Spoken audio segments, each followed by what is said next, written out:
يسر لي أمري واحلل عقدة من لساني يفقهوا قولي. أعوذ بالله من الشيطان اللعين الرجيم. بسم الله الرحمن الرحيم.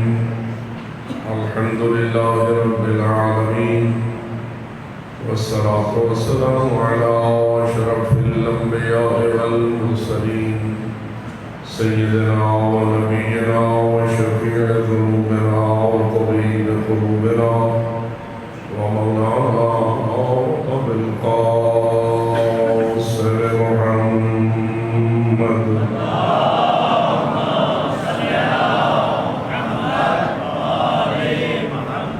والصلاة والسلام على أهل بيته الطيبين الطاهرين المعصومين الغر الميامين المنتجبين المكرمين الذين قال الله تعالى في حقهم: إنما يريد الله ليذهب عنكم الرجس أهل البيت ويطهركم تطهيرا.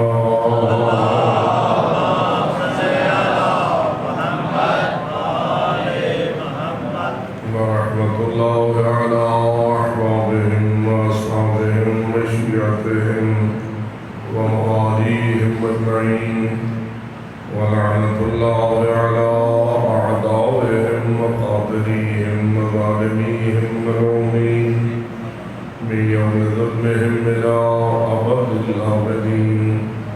أما بعد، فقال الله تبارك وتعالى في كلامه المبين وخطابه المتين: بسم الله الرحمن الرحيم.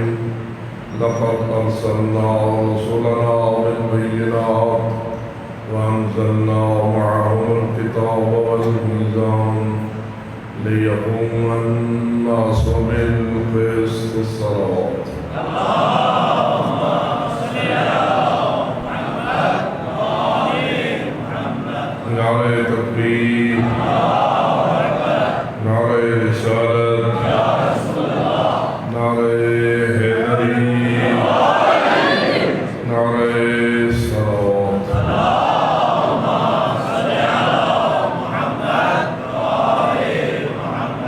آپ سب سے امید ہے یہ کرونا کی وبا ہے، مصیبت اس نے پورے عالم کو گھیرا ہوا ہے. آج شب دعا ہے اور شب استجابت ہے، اس لیے سب مل کر اس وبا کے ختم ہونے اور معاشرے سے اس کے خاتمے کے لیے اور امت کے اس سے نجات کے لیے پرخلوص صلوات.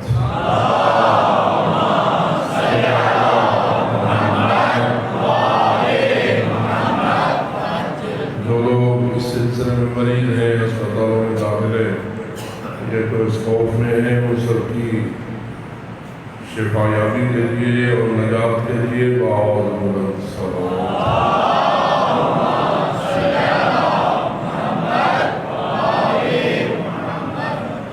واضح ہے کہ آج آپ کا پروگرام خاصا طویل ہے اور میں نہیں چاہتا ہوں کہ آپ کے سارے مصروفیات بیداری شب دیمہ شعبان ہیں وہ تکمیل نہ پائیں.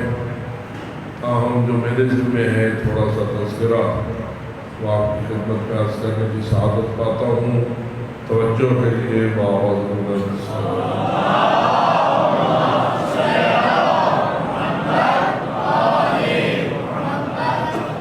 معصوم نے اپنے ایک حدیث پاک میں فرمایا کہ افضل العبادات انتظار الفرج.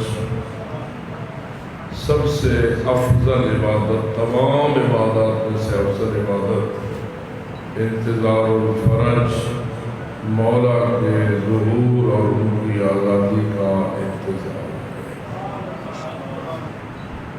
کیا خیال ہے ہم اس عبادت میں کس وقت مصروف ہوتے ہیں؟ انتظار والی عبادت.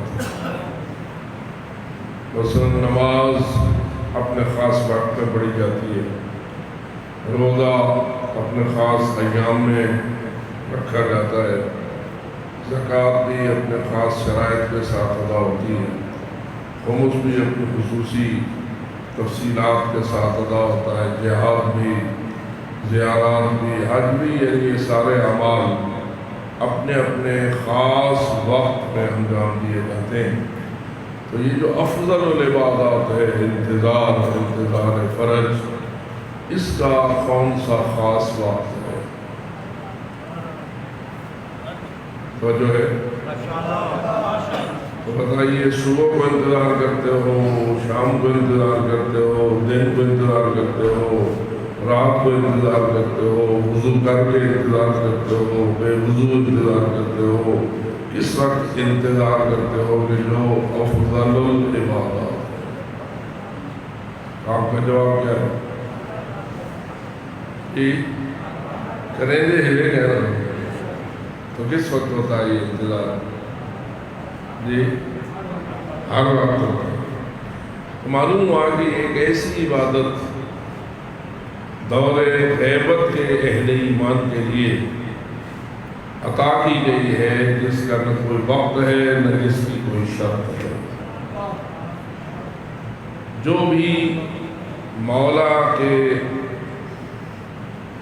ظہور سے محبت رکھتا ہے اور اپنے دل کی گہرائی سے یہ چاہتا ہے کہ مولا کا جلدی سے جلدی ظہور ہو، اس کے لیے پھر کوئی وقت نہیں ہے کہ میں فلاں لمحے انتظار میں ہوں اور فلاں لمحے انتظار میں نہیں ہوں، بلکہ وہ ہر لمحے، ہر پل، ہر منٹ اور ہر سیکنڈ میں اس عبادت میں مصروف ہے۔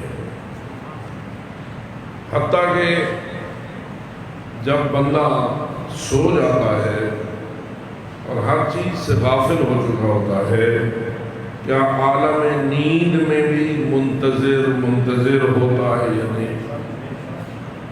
جی کیا کہیں گے آپ؟ کیونکہ یہ معاملہ آپ کے ساتھ مربوط ہے، اس لیے آپ ہی مجھے اس سے صحیح طور پر آگاہ کر سکتے ہیں۔ عالم خواب میں، نیند کے اوقات میں بھی آپ منتظر ہوتے ہیں اور انتظار فرض مولا والی عبادت انجام دے رہے ہوتے ہیں یا نہیں؟ جی پکی بات ہے یا کچی بات؟ یہ ایسے ہی ہے جیسے حب علی عبادہ،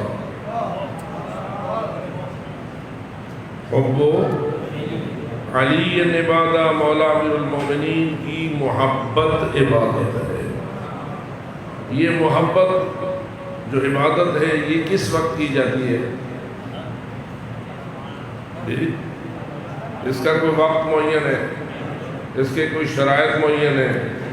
باوضو ہو تو محبت رکھو اور بے وضو ہو تو محبت نہ رکھو، دن ہو تو محبت رکھو، رات ہوئے تو سو جاؤ تو محبت نہ رہے، نہ، بلکہ محبت ایک ایسا جوہر ہے کہ جو جب تک زندگی ہے، دل دھڑک رہا ہے، اس میں علی علی ہو رہا۔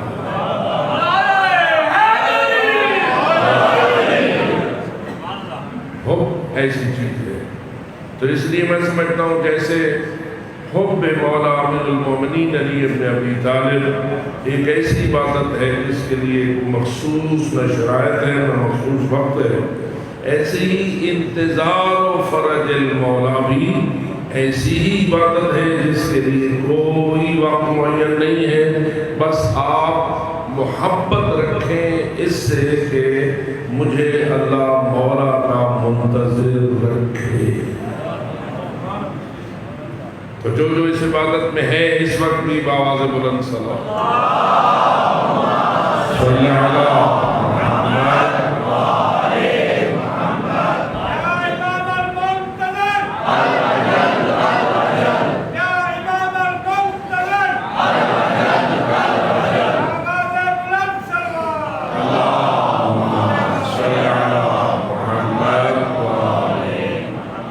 ہر عبادت کا کوئی نہ کوئی مقصد ہوتا ہے، کوئی بھی عبادت اللہ نے بے مقصد نہیں رکھی۔ اور ہو ہی نہیں سکتا کہ اللہ جل جلالہ جیسی ہستی ہمارے ذمے کوئی عبادت یا کوئی کام لگائے اور اس کا کوئی مقصد ہو۔ یقیناً مقصد ہوتا ہے، اور مقصد ہونا ہی اس کی معقولیت کی دلیل ہے۔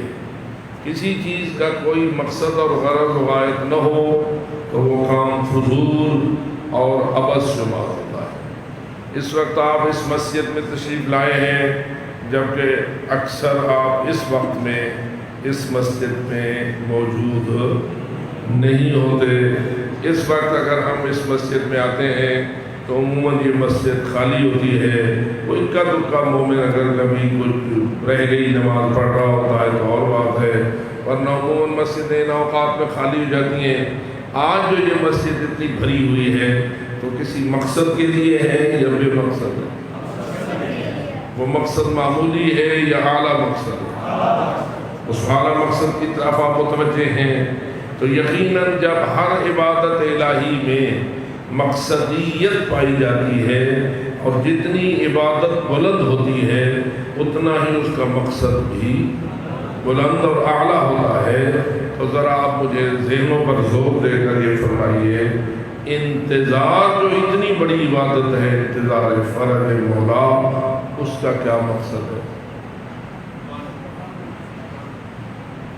تو جو ہے میں آپ کو مجبور کر دیتا ہوں اس بات پر کہ کچھ تھوڑا سا آپ بھی ان میں نہ رل ہو، فقط سننے کے لیے نہ ہو بلکہ کچھ سوچنے کے لیے بھی تشریف رکھو۔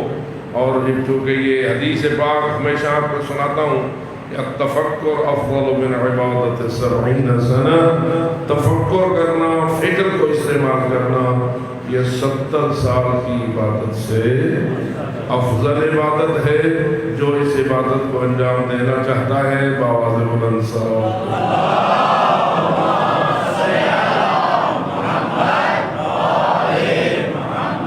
اب جب یہ بات واضح ہو گئی کہ انتظار فرج مولا اتنی عظیم عبادت ہے کہ جس سے کوئی لمحہ منتظر کا خالی نہیں ہوتا، فقط آپ منتظر ہیں یا آسمانوں پر بھی کوئی منتظر ہے؟ جی، زمین والے فقط منتظر ہیں یا آسمان والے؟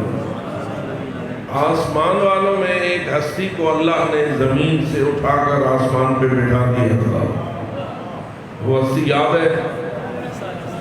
جی کون ہے وہ؟ حضرت عیسیٰ روح اللہ۔ ایک مرتبہ ان کی روح کو شادمان کرنے کے لیے بآواز بلند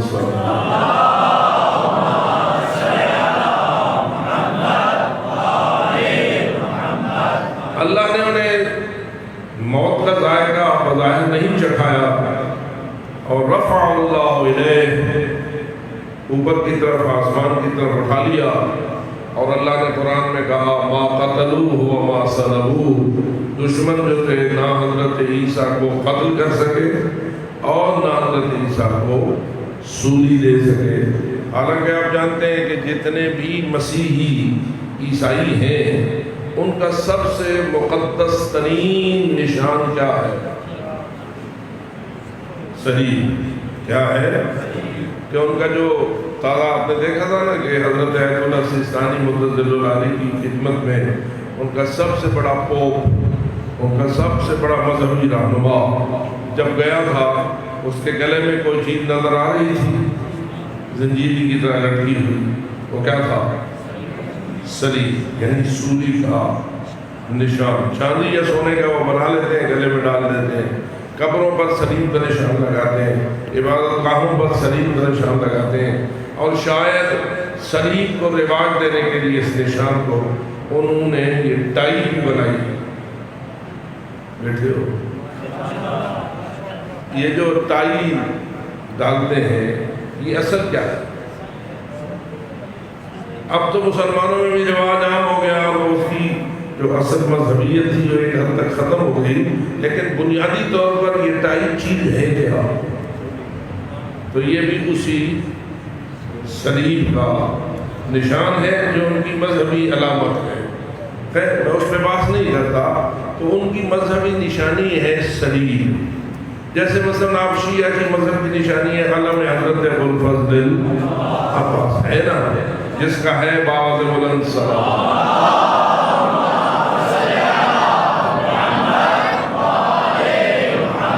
ان کی نشانی سلیب ہے. یعنی وہ کیا بتانا چاہتے ہیں سلیب کو رواج دے کر؟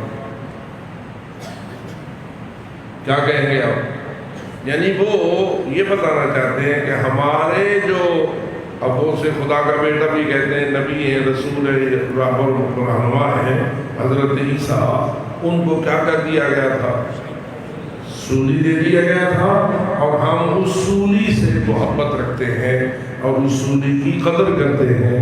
اس سولی کو ہم انتہائی محترم سمجھتے ہیں کہ جس پر حضرت عیسیٰ نے ہمارے گناہوں کو بخشوانے کے لیے قربانی دی ہے. توجہ, ان کا عقیدہ یہی ہے. حضرت عیسیٰ نے اب تمام عیسائی امت کے گناہوں کو بخشوانے کے لیے سولی کو قبول کر لیا اور وہ سولی دے دیے گئے. ان کا تو عقیدہ یہ ہے. آپ کا قرآن الہی آپ کو کیا کہتا ہے؟ اب جو قرآن کو ماننے والے ہیں, قرآن کیا کہتا ہے؟ حضرت عیسیٰ کو سولی دی گئی یا نہ دی گئی؟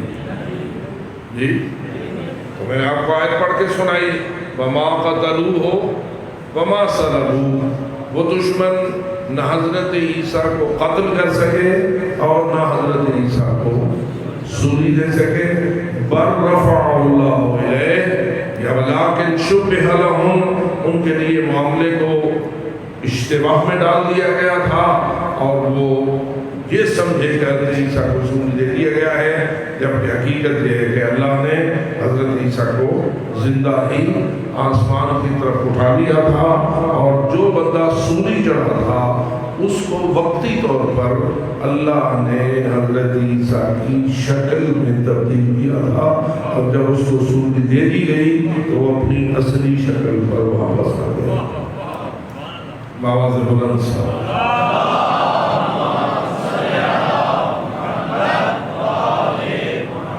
تو ہمارے عقیدے کے مطابق اور قرآن کی صراحت کے مطابق حضرت عیسیٰ علیہ السلام کہاں اٹھا دیے گئے؟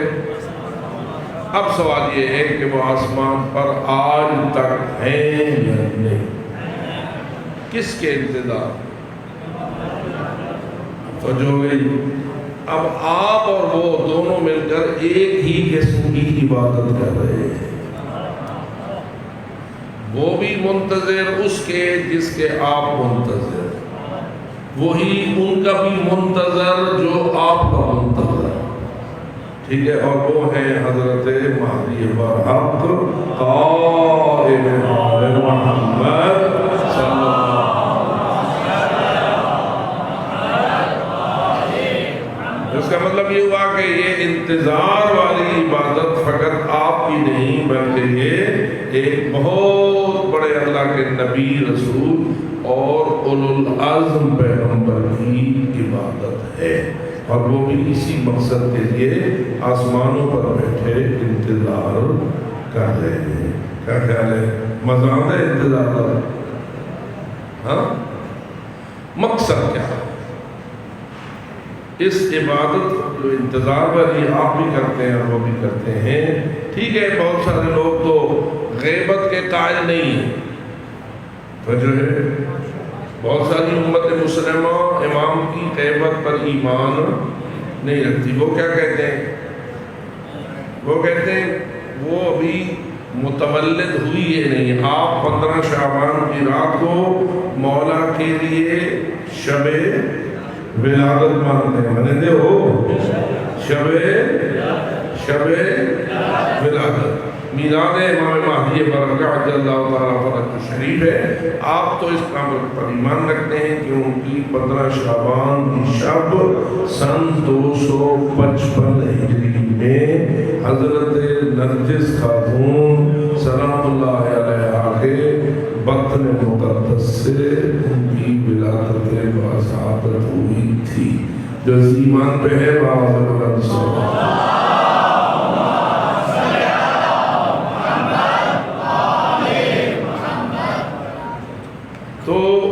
تو یہ حساب جا کے گھر کر لینا کہ سن 1442 اور سن 255 اگر فاصلہ ناپا جائے تو مولا کی عمر اس وقت کتنی بنے گی؟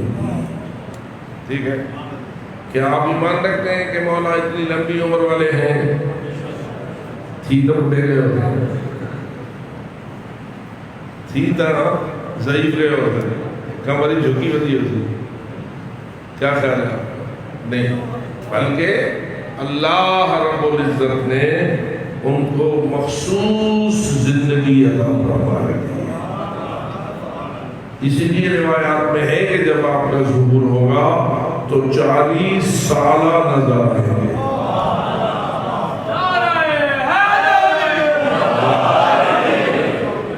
عمر تو بڑی لمبی ہوگی جیسے کہ ہے، اللہ جانے ابھی کتنی اور بھی گزرے گی، لیکن ان کی جو ظاہر کیفیت نظر آئے گی وہ کتنی ہوگی؟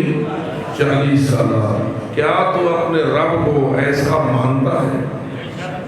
ان اللہ علی کل شیء قدیر، وہ ایسا کر سکتا ہے اور اس نے ایسا کر رکھا ہے۔ جو ایمان رکھتا ہے بآواز بلند سے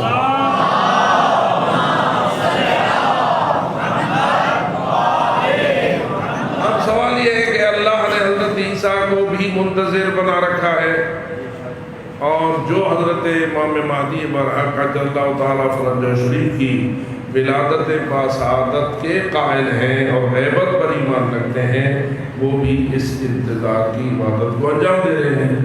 اور جو دوسرے ہیں جو ولادت کو نہیں مانتے، ایک لحاظ سے انتظار وہ بھی کر رہے ہیں، یعنی یہ نہیں ہے کہ وہ حضرت کی تشریف آوری پر ایمان نہیں رکھتے۔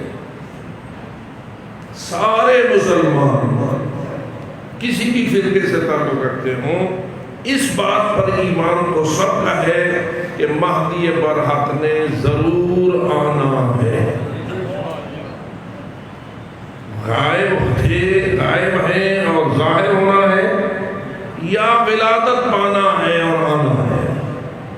جو اس نظریے کے قائل ہیں وہ کہتے ہیں ان کی ولادت ہوگی اور پھر وہ آگے اپنے فریضے جو ان کے ذمہ اللہ نے لگایا ہے اس کو انجام دیں گے۔ اب وہ فریضہ کیا ہے جس کو میں مقصد انتظار کے طور پر متعارف کرانا چاہتا ہوں، اور وہ ہے، ایک تو آپ قرآن مجید کو پڑھیے۔ قرآن کہتا ہے کہ لَقَدْ أَرْسَلْنَا رُسُلَنَا بِالْبَيِّنَاتِ وَأَنزَلْنَا مَعَهُمُ الْكِتَابَ وَالْمِيزَانَ، ہم نے اپنے سارے رسول بھیجے ہیں بینات دے کر۔ لَقَدْ أَرْسَلْنَا رُسُلَنَا بِالْبَيِّنَاتِ، ہم نے کسی کو خالی خالی نہیں بھیجا، جتنے بھی ہم نے رسول بھیجے ہیں ان کو بڑے واضح دلائل اور بڑے روشن معجزات عطا فرمائے ہیں۔ اس لیے کہ کوئی بھی نبی ہو اور وہ نبوت کا دعویٰ کرے، اگر کوئی رسول ہو اور وہ رسالت کا ادعا کرے تو کوئی اس سے پوچھے کہ آپ کے پاس کیا دلیل ہے کہ آپ کو اللہ نے نبی بنایا ہے، کہ آپ کو اللہ نے رسول بنایا ہے، تو اس کا کیا جواب ہوتا ہے؟ یہی کہ بس میں کہہ رہا ہوں، یا کوئی ان کے پاس ثبوت بھی ہوتا ہے؟ تو آپ ہی مجھے بتائیے کیا ثبوت ہوتا ہے؟ مثلا رسول اکرم نے دعویٰ رسالت فرمایا، حضرت نے کوئی ثبوت پیش کیا کہ میں کیسے اللہ کا رسول ہوں؟ کیا چیز پیش کی؟ جی معجزہ۔ ان میں سے ایک دائمی قسم کا معجزہ اللہ کی کتاب قرآن مجید، جو آج تک موجود ہے، اور وہ اپنے چیلنج کے ساتھ اپنی عظمت کو ثابت کر رہا ہے کہ اگر تم اسے اللہ کی کتاب نہیں مانتے تو اس جیسی کو کتاب لا کے دکھاؤ، اور اگر تم کتاب لا کے نہیں دکھا سکتے تو اس کا مطلب یہ ہوا کہ یہ اللہ کا کلام ہے، اور اللہ کا کلام تصدیق کر رہا ہے اس کی جس کے دل پہ نازل ہوا۔ ایک تو یہ معجزہ ہے، اور باقی ہزاروں معجزے رسول اکرم نے دکھائے، ہر معجزہ نبوت یا رسالت کی دلیل ہوتا ہے، ٹھیک ہے؟ تو اسی طرح معجزات ہیں۔ تو اللہ فرماتا ہے لَقَدْ أَرْسَلْنَا رُسُلَنَا بینات، ہم نے ہر ایک کو روشن دلائل دیے، وانزلنا معهم الکتاب، اور ہم نے ان رسولوں کے ساتھ کتابیں بھی نازل فرمائیں، والمیزان، حق و باطل کو تولنے والا ترازو بھی نازل فرمایا۔ یہ سب کچھ ہم نے کیوں کیا؟ اب جو نقطہ ہے یہی ہے، لِيَقُومَ النَّاسُ بِالْقِسْطِ، ہم نے یہ سب کچھ کیوں کیا ہے؟ آپ بھی بتائیے کیوں کیا ہے؟ اللہ نے نبی کیوں بھیجے، رسول کیوں بھیجے، معجزات کیوں دیے، چاند اور ٹکڑے کیوں کیا، سورج کو کیوں پلٹایا، مردوں کو زندہ کیوں کیا، چلتے ہوئے دریاؤں کو کیوں روکا؟ ہوا یہ سارے کام تھے کیوں؟ آپ کہیں گے ان نبیوں کی نبوت کو اور ان رسولوں کی رسالت کو ثابت کرنے کے لیے اور ان کی تصدیق کے لیے۔ پھر سوال پیدا ہوگا، اللہ نے ان نبیوں کو نبی کیوں بنایا، ان کو رسالت کیوں دی، کیوں بھیجا؟ حالانکہ ان نبیوں نے بڑی تکلیفیں اٹھائیں، بڑی اذیتیں اٹھائیں، حتیٰ کہ رسول اکرم نے فرمایا ما اوذی نبی قط مثل ما اوذی، جتنا مجھے اذیت دی گئی ہے اتنا کسی کو اذیت نہیں دی گئی۔ تو یہ ساری اذیتیں بھی اٹھائیں انبیاء اور رسول نے، اور تکلیفوں میں تکلیفیں، حتیٰ کہ سب سے بڑی مصیبت کربلا کے روز عاشور میں آئی۔ اتنا بڑا سلسلہ ہوا، وجہ کیا ہے، مقصد کیا ہے، غرض و غایت کیا ہے؟ تو قرآن کہتا ہے لِيَقُومَ النَّاسُ بِالْقِسْطِ، تاکہ لوگوں میں عدل قائم ہو۔ کیا قائم ہو؟ عدل قائم ہو۔ امام علیہ السلام کی شناخت کیا ہے؟ امام علیہ السلام کی خصوصیت کیا ہے؟ حضرت امام زمان عجل اللہ تعالیٰ فرج شریف بآواز بلند صلوات۔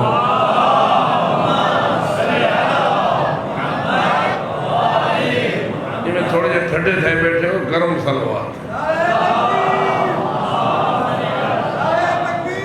اللہ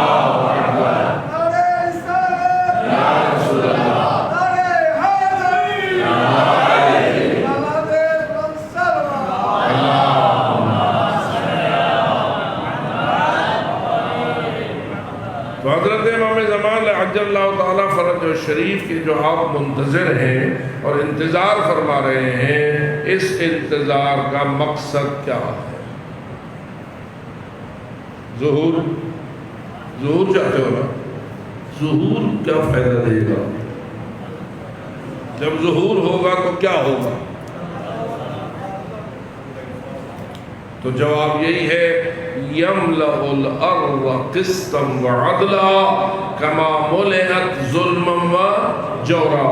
یہ وہ حدیث کے الفاظ ہیں جو رسول اکرم سے چلے اور ہر امام اس کو کہتا ہوا گیا۔ ٹھیک ہے کہ امام علیہ السلام کی جو تشریف آوری ہے اس کا نتیجہ یہ نکلے گا کہ یہ زمین جو ظلم و جور سے پر ہوگی، امام تشریف لائیں گے تو ظلم و جور کو ختم کریں گے اور اس کی جگہ عدل و انصاف کو نافذ کریں گے۔ آپ جب روزانہ نماز ختم کرتے ہیں اور ایک سلام و زیارت آپ پڑھتے ہیں تو امام زمان کی زیارت بھی ہوتی ہے یا نہیں؟ کیا پڑھتے ہو اس میں؟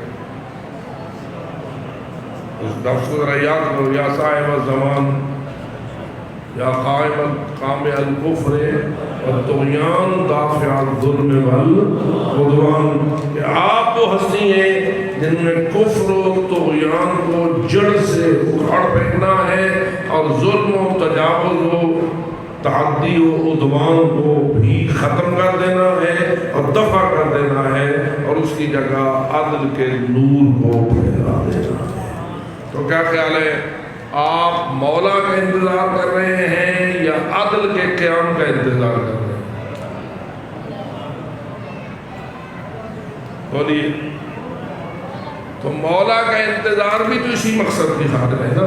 تو اس کا مطلب یہ ہوا کہ دراصل ہم یہ اللہ سے دعا مانگ رہے ہیں، انتظار کر رہے ہیں، خوش ہیں، اور یہ ہماری دل کی تمنا ہے کہ یہ زمین ظلم و جور سے پاک ہو جائے اور عدل و انصاف سے بھر جائے، کوئی کسی پہ ظلم نہ کرے، کوئی کسی کا حق نہ کھائے، کوئی کسی کے حق کو نہ چھینے، ظلم ہوتا ہے حقدار کو اس کا حق نہ دینا، عدل ہوتا ہے حقدار کو اس کا حق دینا۔ تو کیا چاہتے ہو، یہ ہو یا نہ ہو نا؟ تو آج شب اگر آپ خوشی منا رہے ہیں، جشن منا رہے ہیں، عید منا رہے ہیں، تو یہ عید کی اصل مقصدیت یہ ہے کہ آپ جتنا اپنے مولا کی ولادت سے محبت رکھتے ہیں، جتنی آپ مولا کے ظہور سے محبت رکھتے ہیں، اتنی ہی آپ زمین کے عدل و انصاف سے پر کیے جانے سے محبت رکھتے ہیں اور ظلم و جور کے خاتمے سے محبت کرتے ہیں۔ کیا ایسا ہے؟ اگر ہے تو نعرہ حیدری، آپ سمجھ آ گئی؟ عدل و انصاف کا قیام ہی اصل ہمارا مقصد ہے، لیکن چونکہ عدل و انصاف کے قیام کو اللہ نے مربوط کیا ہے، ذمہ داری لگائی ہے، خوشخبری سنائی ہے، پیشگوئی دے دی ہے کہ یہ کام ہوگا مولا کے ظہور کے ساتھ، تو اس لیے مولا کا ظہور ہمیں اتنا ہی قیمتی نظر آتا ہے جتنا زمین خدا کا عدل سے پر ہونا قیمتی نظر آتا ہے۔ کیا خیال ہے، اس وقت ظلم سے بھری ہوئی ہے یا عدل سے بھری ہوئی ہے؟ جی پھر دیکھ لو، مطلب کہ نہیں کمی ہوتی پئی ہوئے، تو ظلم بڑھ رہا ہے، ظلم بڑھ رہا ہے اور عدل نہ ہونے کی طرف جا رہا ہے، اور جوں سال گزرتا ہے، سن 1441 کی نیمہ شعبان آپ نے گزاری تھی، اس وقت جتنا ظلم تھا آج ظلم اس سے زیادہ ہے، اور اسی طرح ظلم میں اضافہ ہوتا رہے گا، اور جتنا ظلم میں اضافہ ہوتا رہے گا اتنا معاشرہ تنگی سے تنگی میں بڑھتا چلا جائے گا۔ مہنگائی زیادہ ہے، شے مہنگی ہے، اولاد والدین کی عزت نہیں کرتی، والدین اولاد کے حقوق کو ادا نہیں کرتے، ہمسائے ہمسایوں کو تنگ کر رہے ہیں، پردہ ختم ہے، بے حیائی عام ہے، رزق حلال کم ملتا ہے، رزق حرام کی فراوانی ہے۔ یہ جو بھی آپ کہتے ہیں یہ سارا کیا ہے؟ ظلم و جور سے زمین بھر رہی ہے اور عدل و انصاف قائم نہیں ہو رہا۔ جو عدل کے قیام کا نعرہ لگا کے آتے ہیں، جب پریکٹیکل لائف ان کی دیکھی جاتی ہے تو نظر آتا ہے کہ نعرہ کچھ اور تھا اور عمل کچھ اور ہے، اور اللہ فرماتا ہے کبر مقتن عند اللہ ان تقولوا ما لا تفعلون۔ اللہ سب سے زیادہ ناراض اس بات پر ہوتا ہے کہ تم جو کہتے ہو وہ کرتے نہیں ہو، کہتے کچھ اور ہو اور کرتے کچھ۔ ایسے معاشرے پر یعنی اگر ایک شخص ایسا کرے تو اس ایک پہ اللہ ناراض، اور اگر پورا معاشرہ ایسا کرے، پوری قوم ایسا کرے تو پھر کیا ہوگا؟ اللہ پوری قوم پر ناراض ہوگا، اور اگر پوری قوم پر اللہ ناراض ہو جائے تو پھر اللہ کی ناراضگی کا اظہار کیسے ہوتا ہے؟ بتائیے، کیسے معاشرے کو پتہ چلتا ہے کہ اللہ اس قوم پر ناراض ہے؟ اللہ کچھ نہ کچھ ناراضگی کے اظہار کے لیے عذاب بھیجتا ہے، جس سے پتہ چلتا ہے کہ خالق اس قوم پر ناراض ہے، راضی نہیں ہے۔ کہیں یہ کرونا کی وبا، یہ کرونا کی جو وبا ہے، اگر گہرے دل سے اور صحیح حقیقت سے ہم سوچیں تو کیا ممکن نہیں ہے کہ یہ ناراضگی الہی کی نشانی ہو؟ آپ قرآن مجید کو پڑھیے، کیا گزشتہ نبی اکرم سے پہلے جو امتیں گزری اور جو اقوام گزری ان پر کہیں کہیں عذاب آتا رہا یا نہیں؟ جی مختلف قسم کے عذاب آئے، قوم عاد پہ عذاب آیا، قوم ثمود پہ عذاب آیا، قوم نمرود پہ عذاب آیا، قوم فرعون پہ عذاب آیا، انبیاء کی قومیں جیسے لوط کی قوم، حضرت صالح کی قوم، ان پہ آیا نا عذاب، اور اللہ نے قرآن میں کھول کھول کر بیان کیا کہ اس عذاب کی اسباب کیا تھے۔ وہ بھی کم تولتے تھے، تولنے ماپنے میں خیانت کرتے تھے. ان کا جو